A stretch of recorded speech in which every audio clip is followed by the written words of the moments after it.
حبايبي الحلوين عاملين ايه؟ اهلا بيكم. لو اول مره بتشوفوني انا دعاء ودي قناتي. النهارده بقى عامله لكم وصفه تحفه حلوه جدا جدا، الكوسه بالبشاميل.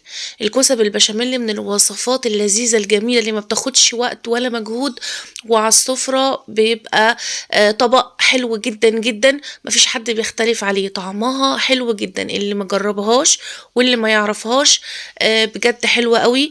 احلى كمان من المكرونه البشاميل اللي كلنا يعني محدش بيختلف عليها، لا احلى واحلى كمان. حلوه قوي، الكوسه خفيفه ولذيذه، وعاملاها لكم بقى بطريقه بجد جربوها وان شاء الله هتعجبكم جدا. زي ما انتم شايفين كده سايحه وفي بعضها كده، والصوص بتاعها خطير، والجبنه بقى ايه بتمط، وحاجه كده ايه خطيره. طيب عشان نوصل لكل الكلام ده هنعمل ايه؟ يلا معايا بسرعه نصلي ونسلم على سيدنا النبي عليه الصلاه والسلام ونشوف الطريقه. بصي بقى يا ست الكل، هنجيب بصلتين متوسطين كده، او بصلايه حلوه كده كبيره، وانزل بيها بقى في معلقه من الزيت ومعلقه من الزبده، او زيت او زبده او سمنه، دي حاجه ترجع ليكي انتي. وانزل بقى بالكوسه بتاعتي بقى اللي انا غسلاها كويس قوي ومقطعاها بالشكل ده زي ما انتي شايفه كده.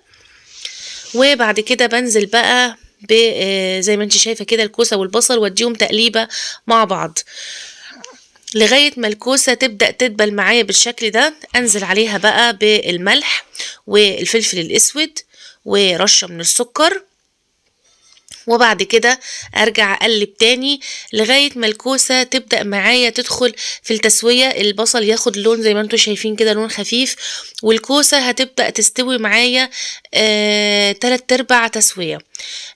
علشان هي مش هتاخد وقت في الفرن، فعلشان تبقى مستوية معايا لما اجي اكلها تبقى مستوية كويس. بصوا معايا كده استوت وبقت زي الفل 3/4 تسوية. اركنها بقى على جنب واجي على عصاج اللحمة بتاعي.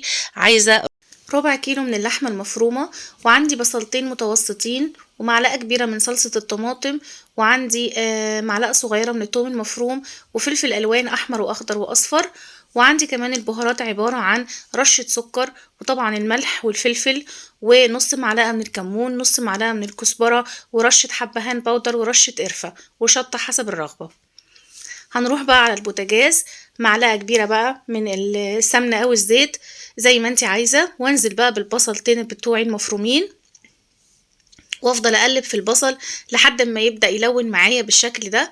وبعد ما يلون معايا كده ويبقى لونه ذهبي كده، هنزل باللحمة المفرومة علشان هتتعصج بقى مع البصل بالشكل ده زي ما انتوا شايفين معايا.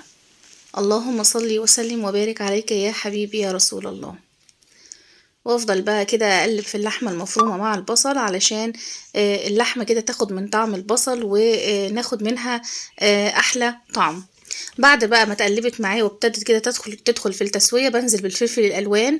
الفلفل الالوان هنا معايا مش كتير، يعني فلفلاية واحدة رومي، والفلفل الاحمر والاصفر نص واحدة، بس بيدوني طعم حلو كده مسكر للحمة المفرومة. لو مش متاح معاكي الفلفل الالوان ما تحطيهوش، انا بديكي افكار وانتي ليكي حرية الاختيار، والموجود عندك والمتاح عندك تقدري تستخدميه.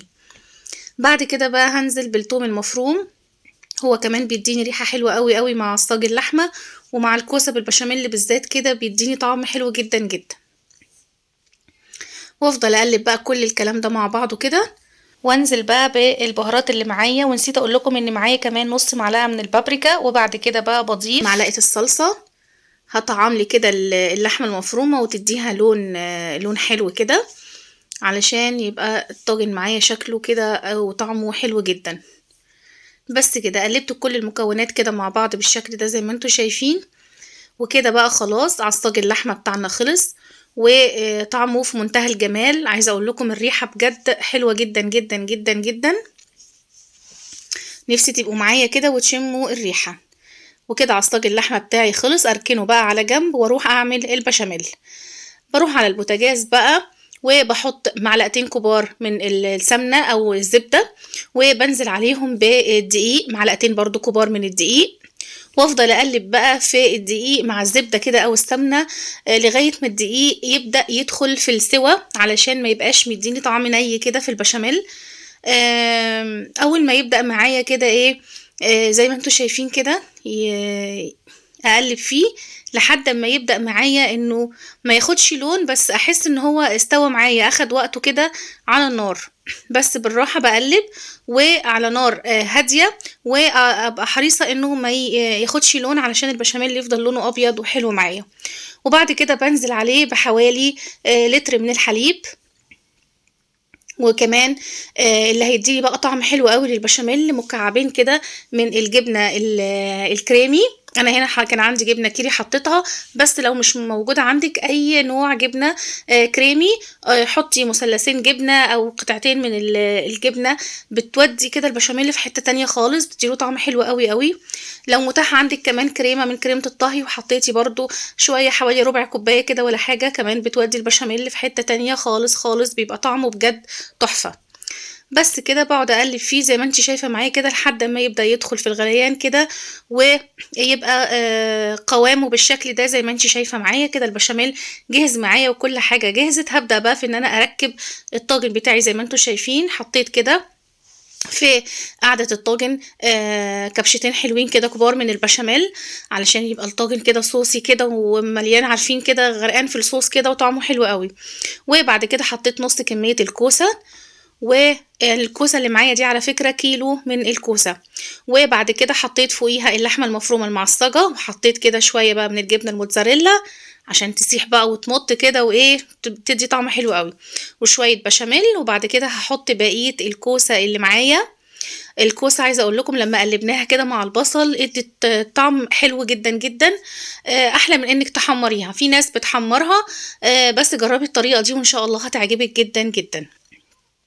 بعد كده هحط طبقة كمان من البشاميل من فوق مع رشة جبنة خفيفة كده بالشكل ده. حط بقى حبة جبنة من فوق، يسيحوا بقى كده من فوق ويدوني كده وش يلونوني كده الوش من فوق، يبقى وش كده محرمش كده ومحمر كده وحلو جدا جدا بالشكل ده.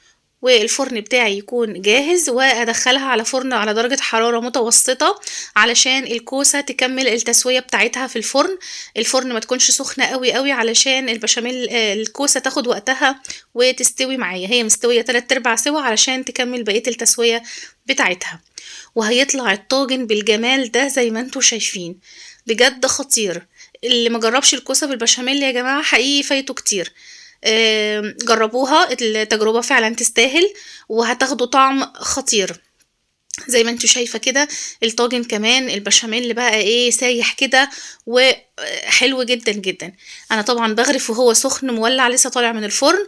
لو استنيتي عليه شوية بتطلع الخرطة كاملة كده على بعضها، بيبقى شكلها منسق اكتر من كده، بس انا بحبها كده، يعني انا بحبها كده وهي البشاميل اللي بقى ايه سايح كده، و يعني مطة الجبنة بتبقى معايا بقى زي ما انتوا شايفين، والطعم بيبقى خطير. زي ما انتوا شايفين بقى اللحمة المفرومة كده ملونة معايا، ده من المعلقة الصلصة اللي احنا حطيناها، وادت للكوسة كمان لون حلو كده.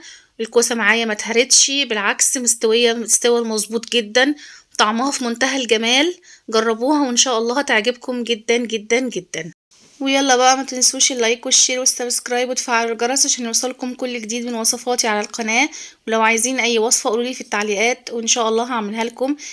ويلا جربوا الكوسة على طريقتي، وهستنى تطبيقاتكم الحلوة ورأيكم وتعليقاتكم، وان شاء الله انا واثقة انها تعجبكم جدا جدا.